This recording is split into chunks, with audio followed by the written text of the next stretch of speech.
Yung huling tanong ko sa ngayon, Madam Chair, for 2025, one of the OVP's programs, Pagbabago Campaign, 1 million learners entries, involves the provision of bags to 1 million learners in remote communities while initiating tree planting activities. This gets an appropriation of 100 million pesos.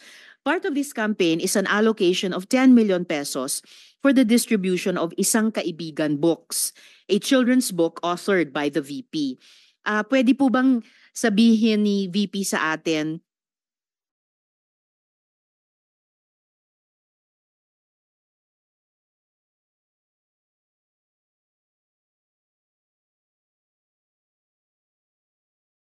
more tungkol sa librong ito? Chair, let me make a rebuttal and another example of politicizing the budget of the government.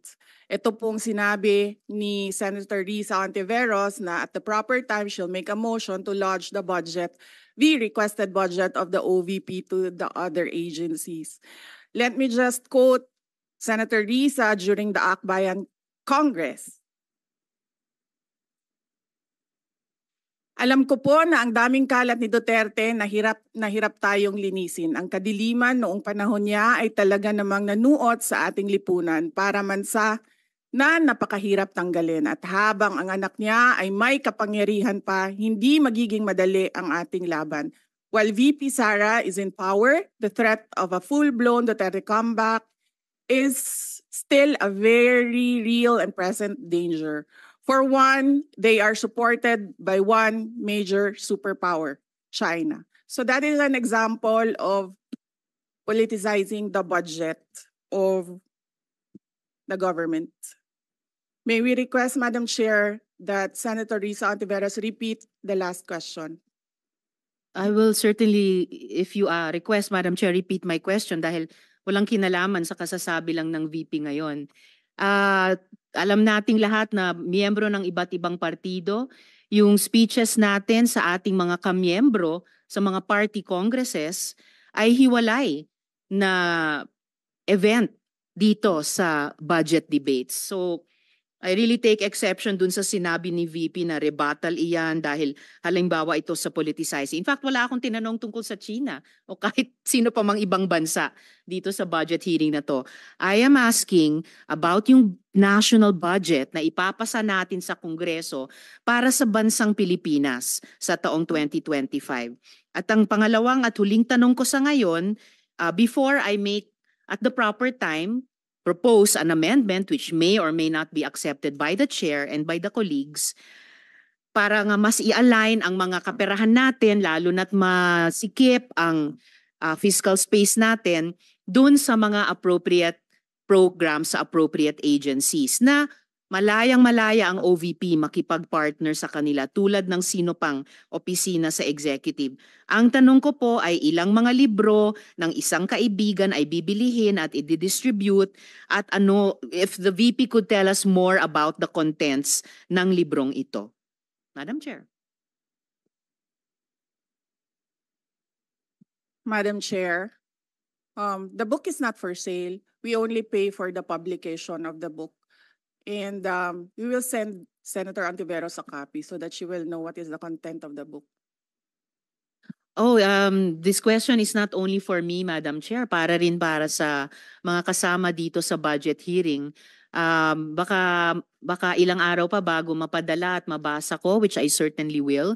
But I am asking a question bilang isang mambabatas sa head of agency ng isang opisina sa executive dito sa budget hearing na to. Simpleng tanong. Tell us more about the book, Isang Kaibigan, at ilang kopya nito ang bibilihin ng gobyerno sa halagang 10 milyong piso at i-distribute sa kasama ng mga bags sa 1 million learners sa remote communities, Madam Chair.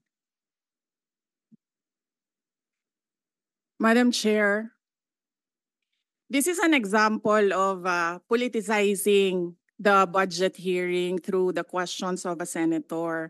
Ang problema niya kasi, nakalagay yung pangalan ko doon sa libro. At yung libro na yan, ibibigay namin doon sa mga bata. At yung mga bata na yan, may mga magulang na boboto. At yung pangalan ko ay nagkalat doon sa kung saan man ibibigay yung libro. Madam Chair, we commit to send tomorrow everyone in this room a copy of the book. Madam Chair, hindi ko maintindihan yung ugali ng ating resource person.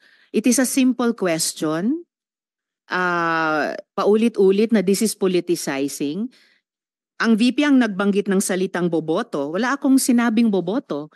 I'm simply asking, hindi ko ma-imagine we're making so much trouble, so much fuss about a 10 million peso item na itinatanong ko lang simpleng, what is the book about? At ilang kopya ang bibilihin ng gobyerno sa halagang 10 milyong piso at i-distribute. I don't appreciate this kind of attitude, Madam Chair. Usually, ang resource persons natin ay nagbibigay ng parehong institutional courtesy sa legislature na ibinibigay natin sa executive. I don't appreciate this kind of attitude. Tolentino, do you have Madam Chair? Madam Chair. Yes, Madam Chair. Hindi ko rin maintindihan ang ugali ni Senator Risa Ontiveros, and I do not appreciate, ano yung sinabi niya? I do not appreciate this kind of behavior and attitude. Madam Chair, noong 2016, tumatakbo si Senator Risa Ontiveros na senator, nakailang talo na siya. So, Dalawa, Madam Chair. okay, dalawa. Natatakot siya sa pangatlong talo niya, kaya pumunta siya sa Davao. Humingi siya ng tulong. Tinulungan siya ng isang kagawad ng Davao na ngayon hindi na siya sinusuportahan. Humingi siya ng tulong sa akin, thinking na hindi mananalo si President Rodrigo Duterte. Kinausap niya ako ng kinausap doon sa law office ko sa Davao City. Sabi ko sa kanya, o sige, tutulungan kita. Chinika niya ako ng chinika. Tapos umalis siya. Siyempre, hindi naman siya tumutulong kay Pangulong Duterte. Hindi din totoo yung sinabi ko na tutulungan kita. Tinext niya ako. Pwede ba akong mag-follow up sa hinihingi kong tulong sa boto dyan sa Davao City? So sabi ko sa kanya, okay, sige. So tinawagan ko at sinabihan ko at pinakiusapan ko ng pinakiusapan si former Congressman Milen Garcia. Sabi ko sa kanya, Kong, tulungan mo ito. Bigyan mo na lang ng ilang barangay mo at ilang mga leaders mo. Ayaw pa siya tulungan ni former Congressman Milen Garcia. Pinakiusapan ko ulit, Kong, please tulungan mo na lang. Nanalo na siya at nung nanalo siya, anong ginawa niya? Siya ang pinakaunang umatake kay President Rodrigo Duterte. Anong tawag sa ugaling ganito? With due respect to our resource persons and also our colleagues, I think this doesn't really, I understand there's history among all of us here, but I think that we should really stick to the budget, and I think this is just being very objective. I would like to ask also, since we're going to be furnished a copy tomorrow, we can look at it and evaluate what the content of the book is. But maybe just a general, we won't ask line by line, ano ba yung libro na yan? But tell me, is it for good manners and right conduct? That's fine. Is it science? Is it history? So maybe just a general one, so we can just answer it. Because I understand that every office will have its own advocacy and initiative. So, but then, I don't think it's also wrong for us to be curious what it is about. So just a general one. Any of the undersecretaries can tell me what the topic of the book is? Is it history? What is it? Madam Chair, the explanation is in the title, Isang Kaibigan. It's about friendship. Okay. Then that's for the record. It's about friendship. Madam Chair, just a last point. Okay. So kung sana ganun yung naging sagot sa simula pa, 'di ba? Napakasimple. Simpleng tanong, dapat simpleng sagot. Nagkwento pa ng kwento na sinabi dati na walang kinalaman sa tanong ko. Just for the record, as a last point, Madam Chair, this is public funds and we're making inquiries about them. Budget hearing po ito. Hindi po lahat about you. Pera po ito ng taong Okay, bayan. okay. For the record, I Madam think Chair. let's Thank not you, get Madam Chair. personal, but I Yes. understand the emotion is high.